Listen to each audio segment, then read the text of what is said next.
This early fire season is historic and devastating in its scope and toll. As Kat reported earlier, fires have merged and are moving closer to the Portland suburbs.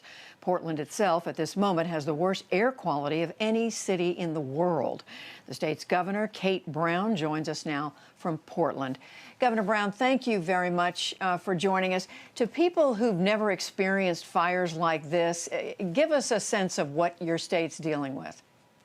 Well, this has certainly been the perfect firestorm. We have unprecedented wind conditions combined with a 30-year drought on the landscape. And so we have seen devastating wildfires throughout the state. We've had 40,000 Oregonians that have needed to evacuate, 500,000 under some level of evacuation. And our firefighters are doing the best they can, but their primary focus right now is to save lives. And so that's where we're focused. That's where our time and energy is focused. And right now we understand there are a number of people missing. Yes. As I said, our focus right now is on saving lives. These fires will need to be investigated over the next days and weeks. We are still obviously focused on evacuating people out of the most serious of circumstances. And we still have fires. Most of the fires are uncontained. We have never seen anything like this in the history of Oregon. It's just unimaginable to so many of us. Governor, our reporter, Kat Wise, was telling us that that the state needs twice as many firefighters on the ground as you have now. Are you going to be able to get that much more support? Where is it going to come from? That's a great question. We are very fortunate that we have 375 National Guardsmen and women who have been pre-trained to fight fire. Those units will be deploying today, tomorrow, and Sunday. We are going to be training, thanks to the help of our federal delegation, Senator Merkley and Senator Wyden, an additional 300 National Guardsmen and women. We have requested assistance from our federal partners. We're hoping for active duty military, trained battalions from the Department of Defense, trained in firefighting, and hoping that some other states will be able to provide additional National Guard resources. But as you know, this is a challenge facing the entire West Coast, and our firefighters are spread very, very thin. We're working hard to get them more people power and additional resources as quickly as possible.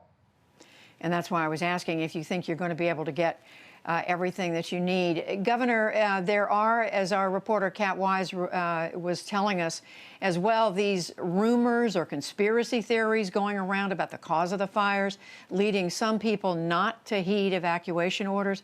How much of a problem is that? What's going on? As the law enforcement community has said and reiterated in social media posts, these rumors are absolutely false. We need folks to stay off the 911 lines if they are concerned about these rumors. And we need folks in Oregon to be alert and paying attention to their local county emergency management website about what appropriate actions they can take. All of these fires will be investigated. I am confident that our law enforcement community, combined with our assistance from our Department of Forestry and our National Guard resources, that you will see thorough investigations of the causes of these fires. But as I said, these are historic and unprecedented. Given where we are on the West Coast, we are likely to see more of them with the impacts of climate change happening here in the Pacific Northwest.